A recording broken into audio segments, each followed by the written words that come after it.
Today, say we were interviewing Mary O'Loughlin. Hello, Mary. Hello, I forget your name, probably Kira, right? Tell us about your parents and your family.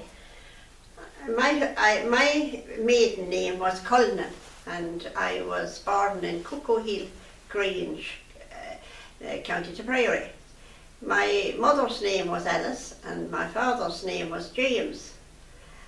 My mother was a native of Cuckoo Hill, and my father married into that farm. He was a man who travelled the world in his day.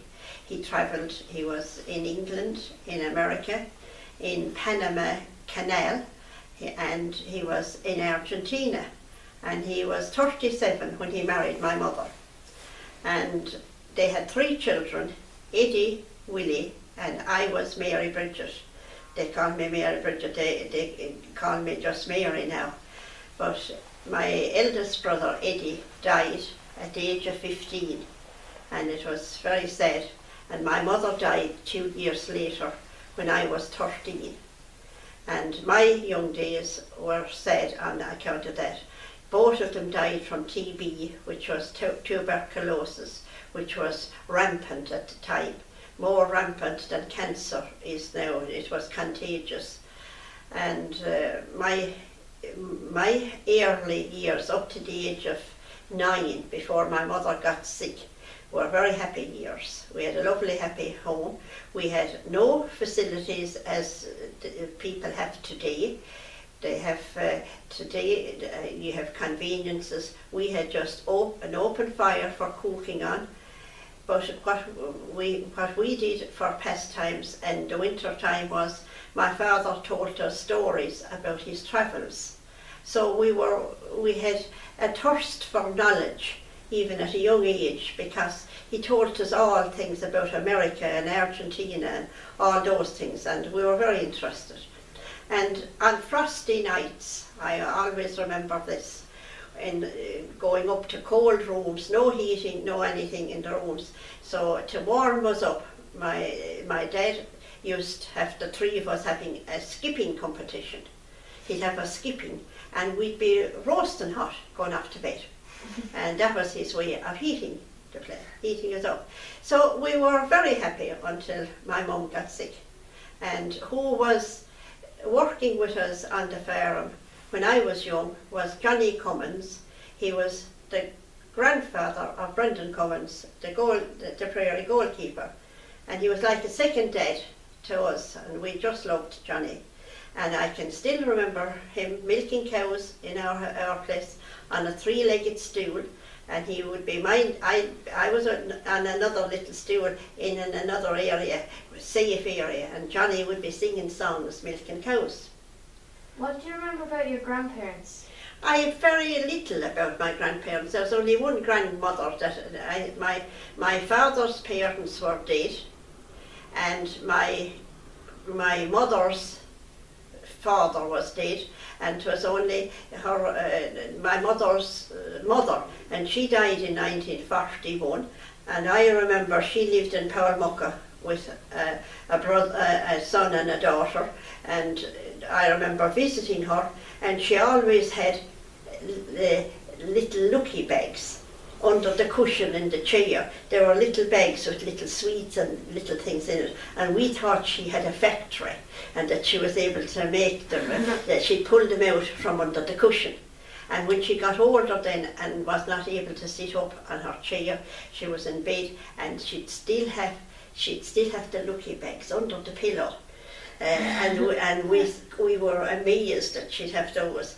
I have one photograph of her, and her name was Catherine Queen. Can you tell us anything about your home district or area? My home district was Cuckoo Hill, just a country area and a farming area, and can't elaborate on it much. We were just all had to work hard to make a living. And my dad, who had travelled the world, was not a natural farmer. It was my mother had to show him how to do things, because he had been doing other work in his time and was older when he got married. But my mother had hens, and chickens and turkeys. We used to have about a dozen turkeys at Christmas, and you'd fatten them and sell them at a market in Grange. They used to a man come buying the turkeys, and I remember we had guinea fowl one Christmas. Do you know what guinea fowl are? No. They're a little smaller bird with little speckledy feathers. They wouldn't be as big at all as a turkey. We had ducks, and the thing I remember about ducks was it was our job to put in the hens and close the hen house at night, and the ducks slept in the same house as the hens.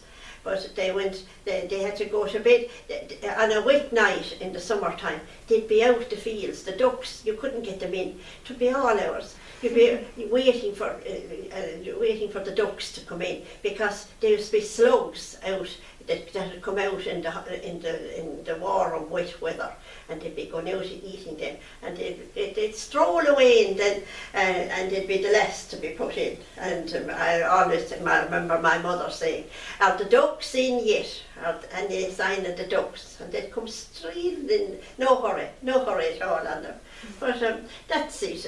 We had to mind them from foxes. Foxes would steal the ducks and the hens, and that would be a big calamity in a house when a hen was killed or a duck disappeared. I remember milking cows with on a three-legged stool, milking them like this, and it was okay.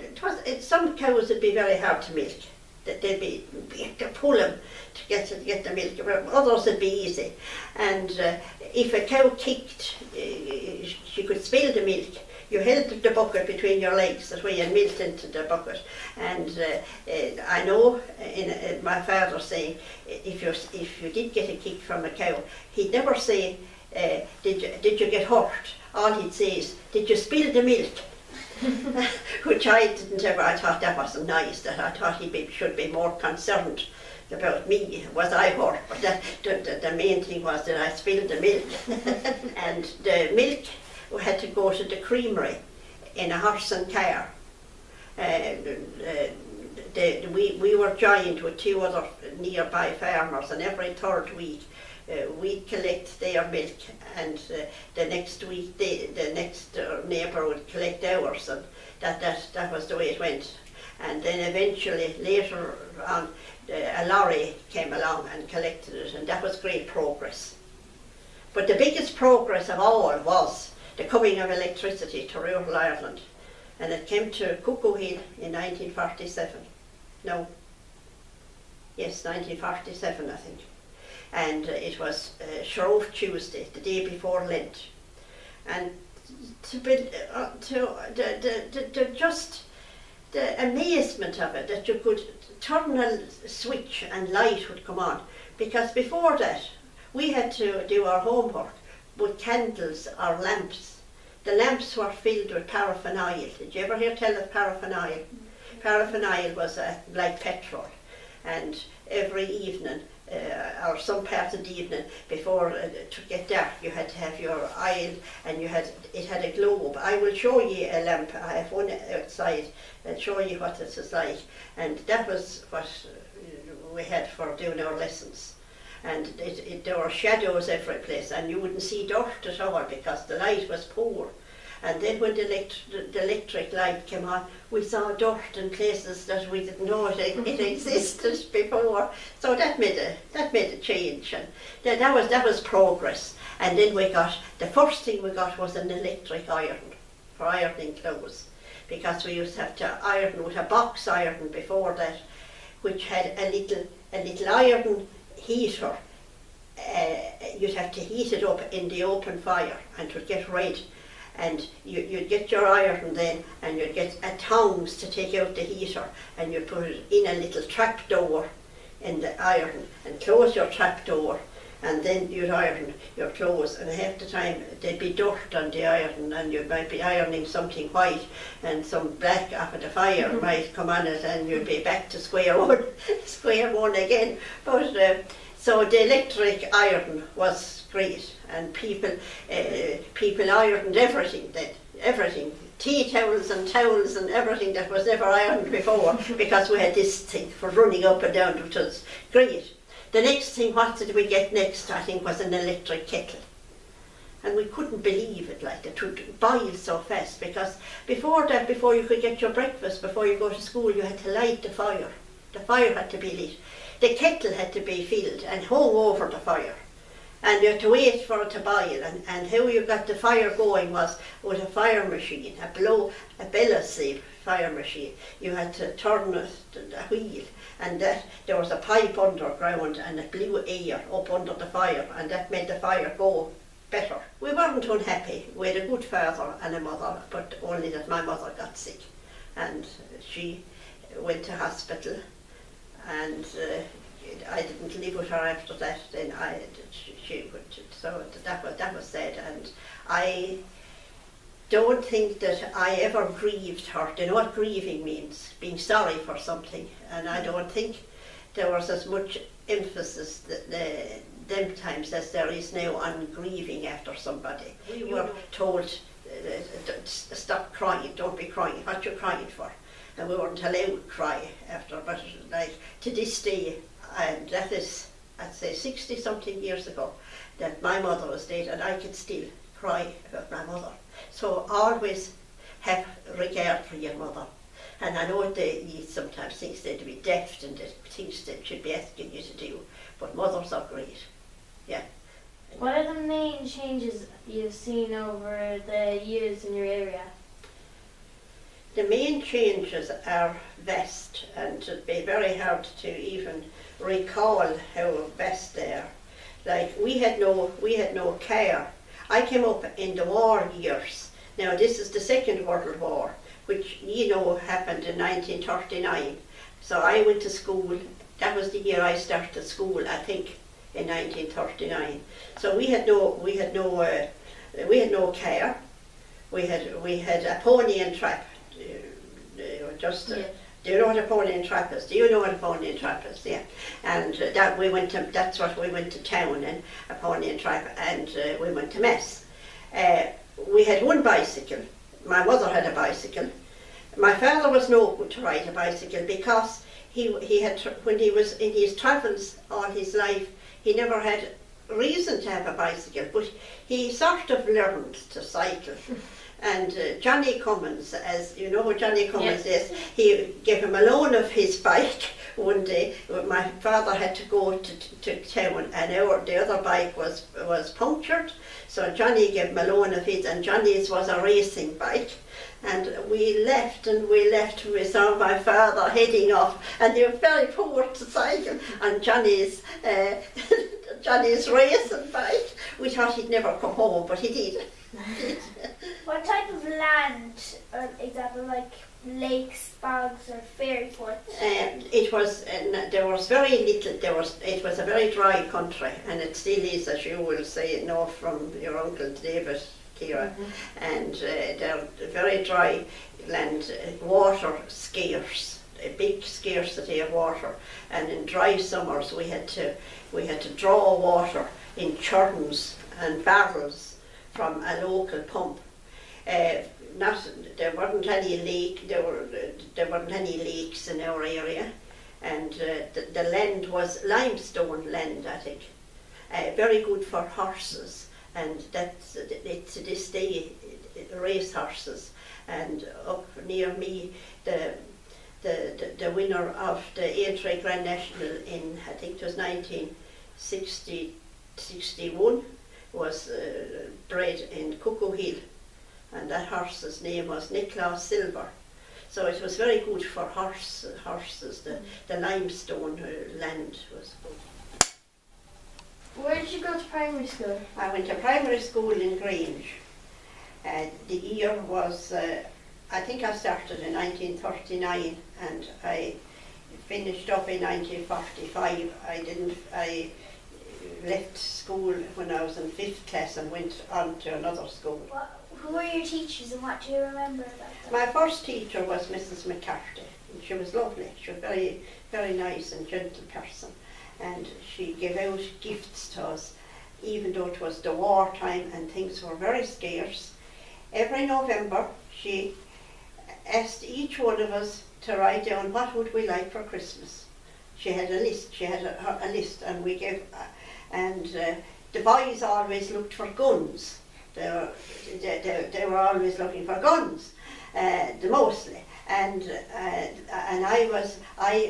I got, one year I got dolls furniture, which was lovely, a bedroom furniture, and a dining room furniture on the box. I thought I was in pure heaven. I hadn't thought it. And another year I got dolls, cups and saucers, china, so, and a teapot and everything. It was pure delight. How did you travel to and from school? Walked to school, walked about maybe 3 miles.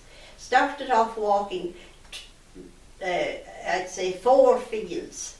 Walked through 4 fields, out onto the road and walked maybe 1.5 miles on the road. I did this at 5 years of age. How it was done, I don't know. And all you'd have for your lunch was a bottle of milk and a cut of bread, and your mother's homemade bread and butter. There was no jam.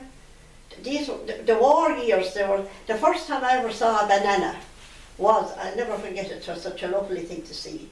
My brother Eddie, who died later, at the time of his first communion, they got breakfast at Ned Hefferton's shop, which is Hugh's shop now, and he gave tea and breakfast to the children, and they were bananas. I got a banana, and I was talking about it, I'd say, for months after this beautiful thing we got. Because there was no oranges, there was no anything. We had apples. We had our own apples. We had an orchard at home, and we had plums and apples. That was it, I'd say. We had gooseberries and we had black currants. But that was the end of it. We didn't ever see oranges. Or bread was scarce, tea and sugar, everything was scarce. You had to have ration books during the war years, and clothes. Everyone got a book, and you'd have coupons. And if you wanted to buy, we'll say, a jumper, you had to pay some. And if you had used up your coupons to buy a jumper before that, you wouldn't have enough. So you just had to deal with what you had. What was the discipline policy at the time?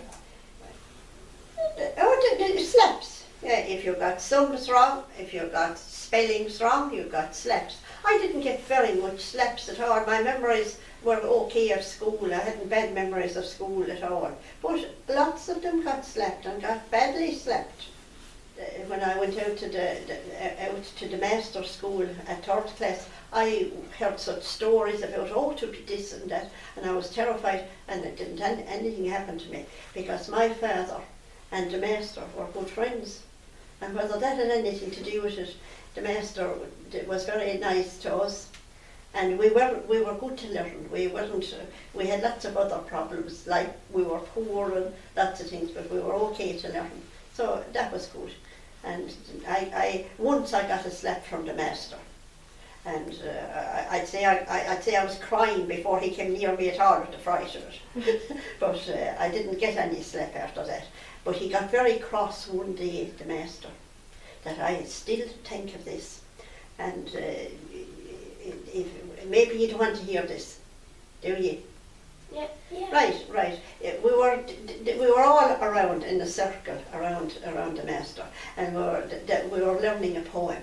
The name of the poem was The City Boy. The City Boy.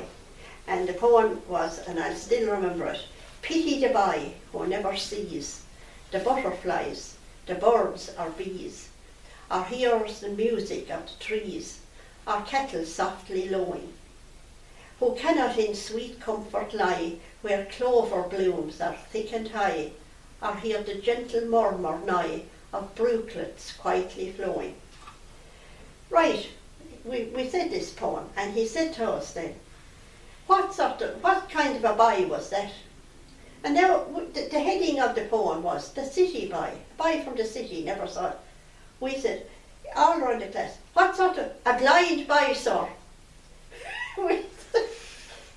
And the next person, well, what's that about? A blind boy, sir. And he got very cross. And he said, read it again. What is the name of the poem? The City Boy. And, right. And well, what's that about? Oh, a blind boy. And he made out we were a pack of dunces. He said, how could you teach? You couldn't teach the like. So that was that, and I still can remember that. So it must have made a big impression on me, wasn't it? Now, okay, again. What was the classrooms like? Oh, classrooms. There were 2 classrooms in Grange School, one for junior infants and then from 3rd class up. And the same doors that are still there in the community hall for going in. The one nearest the church was for the juniors, and the other ones was for seniors. And an open fire that we had to bring turf or sticks. We had to carry on our turn, they'd have a rota, we'd all get a turn to bring logs or sticks for the fire. And we had to carry him down 3 miles to school. And the fighting that the 3 of us used to do, my hand is tired now, it's your turn to take it. You'd have a log under your arm, and you might be frosty morning, and your hand's cold, and a frosty stick under your log, you know. Yeah. And everyone, some brought turf, and more brought coal. No, there was no coal because the war was on, but with the logs. And then to light this fire, Mary Carrigan used to light the fire, she was the caretaker. And the smoke, when you landed, the place was full of smoke. And the fire there'd be no heat at all out of the fire, because it would be smouldering. Do you know what smouldering means? The kind of struggling to get going. And what the master used to do then, to get a fire going and to get a draft, fire needs air. To get it going. So he used if he had a newspaper, he'd put it up against it so that the air would come in at the bottom and would start to start going. But if he didn't go fast enough, the paper could go on fire. If he didn't move fast enough, sir, the paper's on fire, sir, and he'd have to rush and crumple up the paper. So then what he used to do is he used to put the blackboard. That time the blackboards were up on easels, a square blackboard, and he used to put that up against the fire. And that just go on fire as well, the blackboard. But it wouldn't go on fire as fast as the paper. So all I remember about in the master's school, the blackboard, he had one blackboard, there was a burnt hole in this side of it, and then he turned it this way, another day, and there was another burnt, and there was all kind of burnt holes, and that was the blackboard. That was the blackboard, with burnt holes in it, and we had 2 maps all up on the wall. One was the map of the world, and the other was the map of Ireland, and the Irish map was all in Gaelic, in Irish, and Corky and Tubradarden and all the counties, and we had a pointer stick to point out where everything, well, Carwill, Cunty and Clowr or something that way, and you point it out. But we never had any problem about Ballaclia, which was Dublin, because it was so worn away with the stick, there was a hole in the map. And we all knew that Ballaclia was where the hole was. Then we were never, Carwill, Ballaclia, you knew that you just pointed at the hole in the map. So that's what that was. But we had just ink wells, we had ink. The master used to keep the ink, and he'd fill it, there were little holes in the disc and little bowls you put in with the ink, liquid ink. And you had a pen with a nib, and you stuck it in, and you wrote it. Sometimes the nib would be broken, and sometimes, anyway, that was kind of, it was a miracle we came out of the thing alive at all. And no heating, no water, no outdoor toilet. We weren't supposed to be drinking water, we weren't supposed to be thirsty, you weren't supposed to be thirsty, but in the summertime, in the warm weather, 2 boys were sent down to Darney's Way, down below Grange. I think there was 2 fields in, was a well. They said go down in a big tin bucket, and 2 the big boys, and they carry it up between them up to the school. Sure, half the time to be nearly empty, but I mean, it's very hard to carry a big bucket full of water with splashing out of it, and to be maybe only that much in it when they'd land, and they'd have a big mug left below on a stool below near the door, and hygiene, we could all use the one mug, right? And so that was it. I didn't like it at all. I'd rather stay thirsty. And did you go to secondary school or college? I didn't go to, I went to secondary school in Neween, County Tipperary. Could you tell me about what you liked and disliked? About that school, is it? Yeah. I actually loved the learning. I loved the teaching. Nuns taught me, and I liked it. And my knowledge of Irish was very good because I got a great start from Seamus O'Muircathy, who was my teacher. And inspectors used to come to Neween School and say that I was very good at Irish because he had a good way of Irish. He had the old type Irish, and I suppose I had it in from being taught by him. And I liked it. But then my mother was in hospital and she died, and I had to give up school and come look after my father. And those years they were tough years because I had no future or anything. Now we'll talk about food and farming. What type of food meals did you have for breakfast, dinner and supper? Right, it's easy to explain this. Breakfast consisted of porridge and homemade bread and butter and tea, and I didn't ever like tea, and it was scarce and I had a cup of milk. That was for breakfast. That was my breakfast.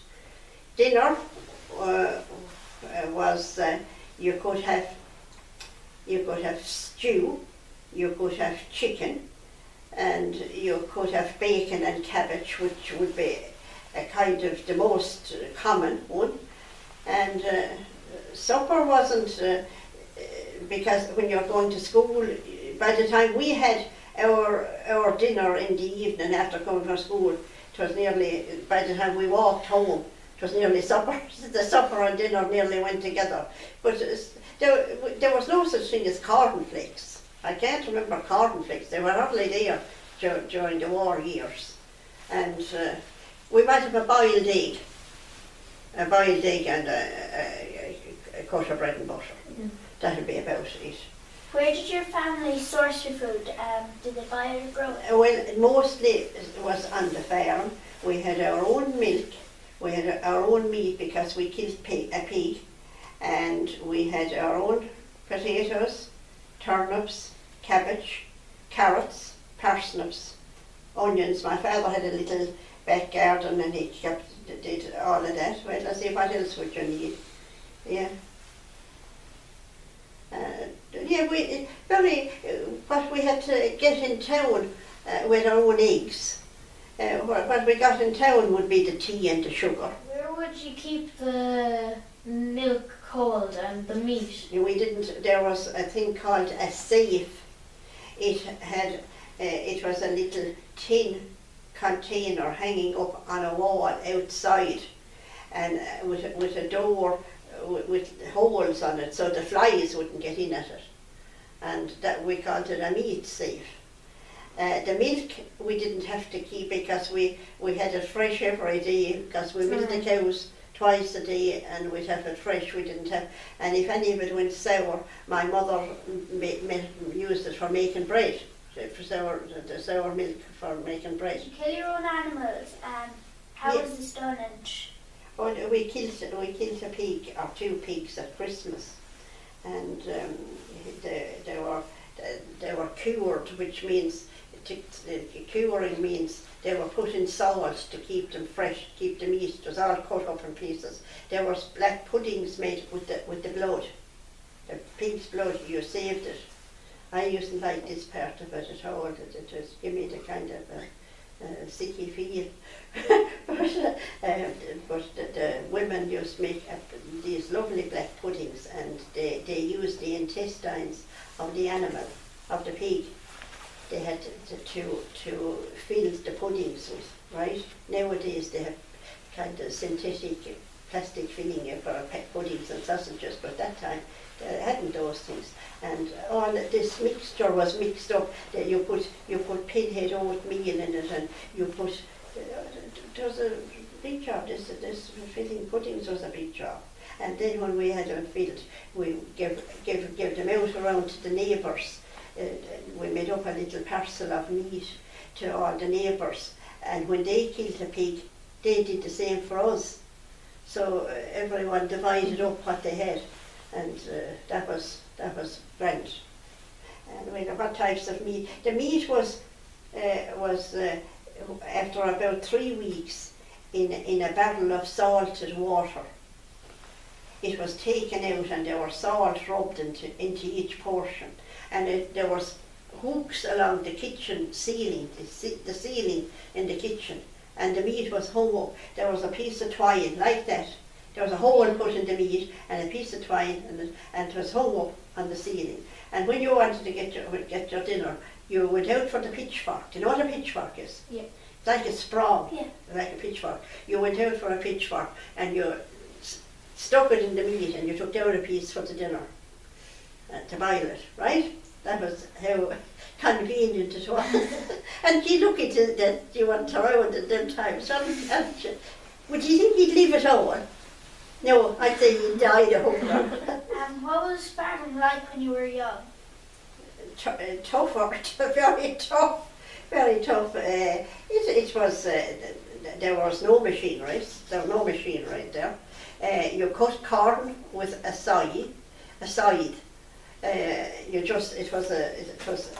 Think of a strimmer. Do you know what a strimmer is? And you cut something, but not motorised, and you had to go all along and cut it. You had to cut hay the same way, but then made a bit of progress, and you got a mowing machine, and horses pulled it for cutting hay, and it got a little better. But there was no petrol for tractors, and there was no tractors there, because there was no petrol. The war was on, and every bit of oil that was in the world had to go towards the war, and people had to suffer the loss of it. Can you tell us about different machines you used? The machines, they had to plough with a horse, and 2 horses it took to plough a field. And if you had good horses, it was handy enough, and some people were very good to plough. My father wasn't any good to plough. He hadn't learned when he was young, you see, and he had to sort of learn all of this, and he wasn't great to handle horses. I had an uncle who was very good and could plough away, no trouble. There was harrow. When you had the field ploughed in, you harrowed it with and made it fit to set seed on.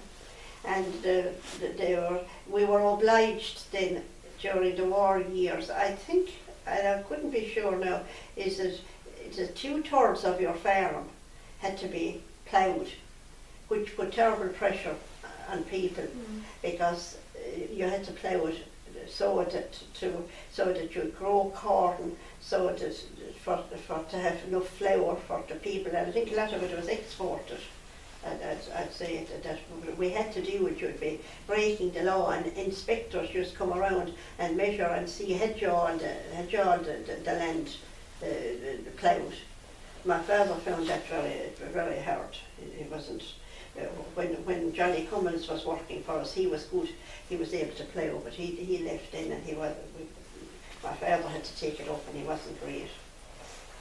What are the biggest changes you've seen in farming? Well, I heard a man explaining it one time. He said, long ago, he said, a man, he said, stood up ploughing and sat down milking.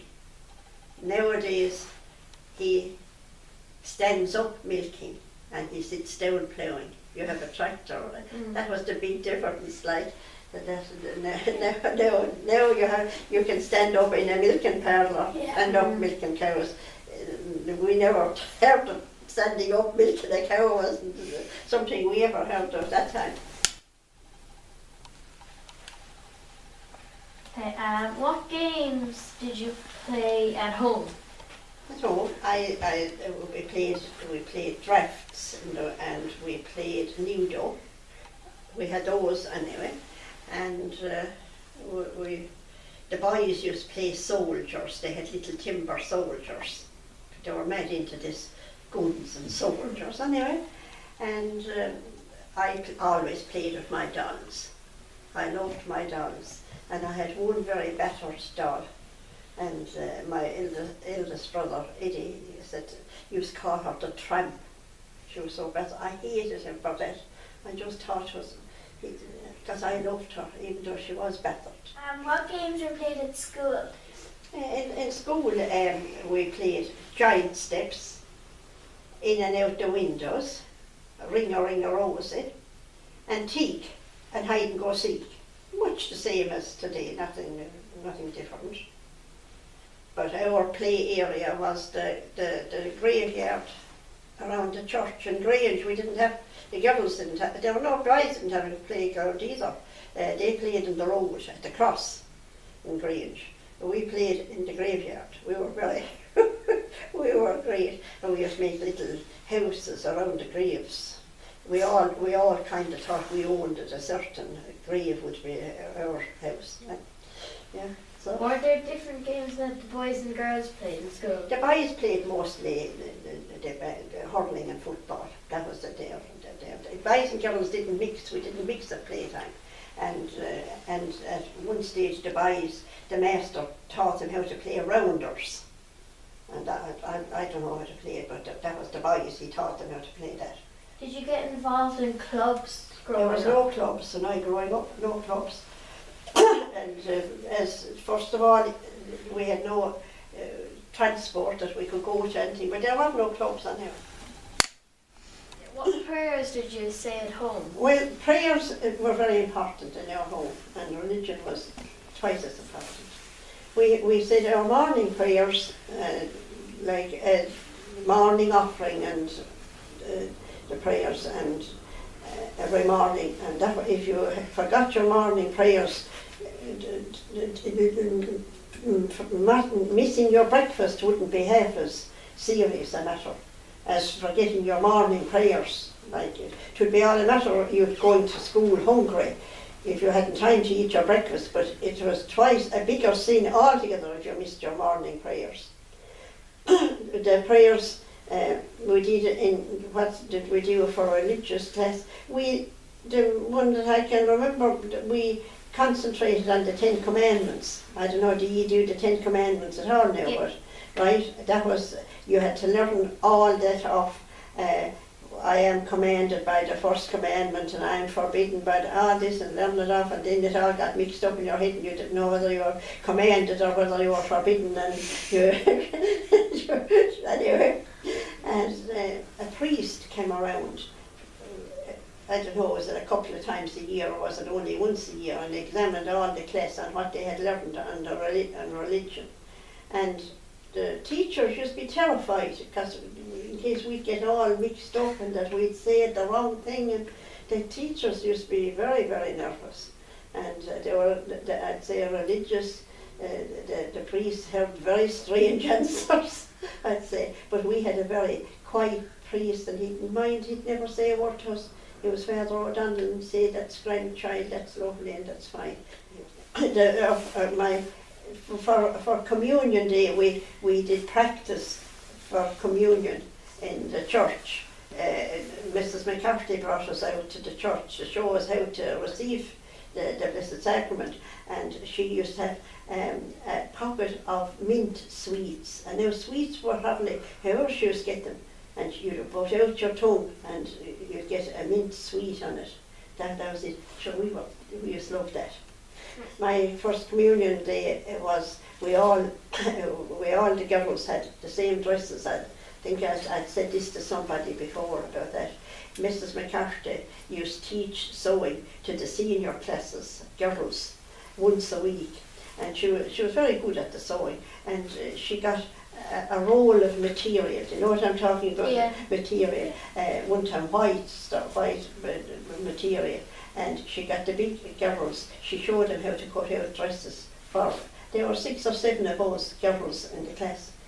We all had the same dresses. They were all made the same, with a little bit different. I can still see my one, the way she. So the dresses were cut out in school. She taught the big girls how to sew them up and everything, and then she put the finishing touches on it. Mine had a little frill around the neck and 2 rows of frill in the bottom. And we were all the same. We all had the same dresses. Can you tell us about your confirmation day? My confirmation day was the last day that my mother was well before she got sick, my confirmation day. And I know that we had, the bishop was sick at the time, and we had a different bishop standing in for him. I don't know what his name was, but I was confirmed in Grange. Nowadays it rotates between Arfinnan and Grange, I think, but they did that time too, but it was Grange Thornton, and I was confirmed in Grange.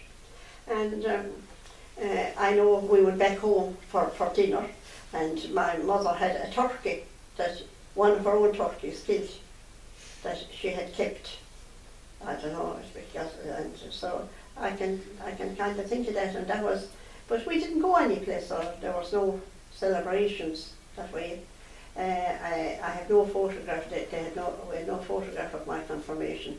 I had a photograph of my first communion, but not of my confirmation. So there wasn't much. What do you think about religion now and for the future?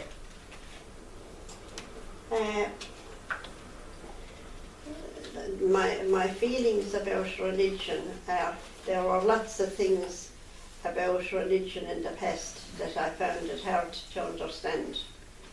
I don't know, am I any better at understanding it now than I was then? I can't really say. There were things that I found hard to understand about it. Just any stories about everything. About anything or everything, right? I'd like to think about anything. The only thing I think of my father a lot, because my mother died, as I say, but my father used to tell us stories. He told us when he was in America one time, he was in New York, and he went, this is only a very little short story, and he was out sitting out on a bench on Central Park in New York. You ever hear tell of Central Park? It's in New York. And there was a man sitting near him, and wasn't he a neighbour? Wasn't he a neighbour from home that he hadn't seen? And they got talking, and this fellow's name was Larry McGrath, and he said, my father said, how long are you here, Larry? And he said, I'm here 3 weeks now. And he said, James, he said to my father, will you tell me this? How long would you be here before you turn black? He thought that black people, that even if you were white and if you were long enough in America, that you turn, and that's how you got black. And that, so that was just a little funny thing. And another little funny story, when my father was in Argentina, he told, he was looking after pedigree bulls out in the middle of nowhere. It was not near anything, and he had no real social life. But there was a graveyard next to where he was working, and he used to go out there and read the headstones, what was written on headstones.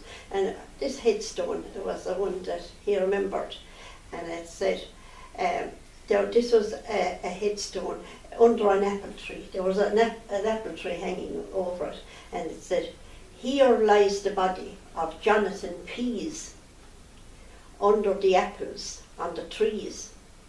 Pease is not here, but only the pod. Pease has shelled out and gone home to God. And I remember that it was a nice little story. I didn't have books to read when I was young, because there were no books available. There were no books there.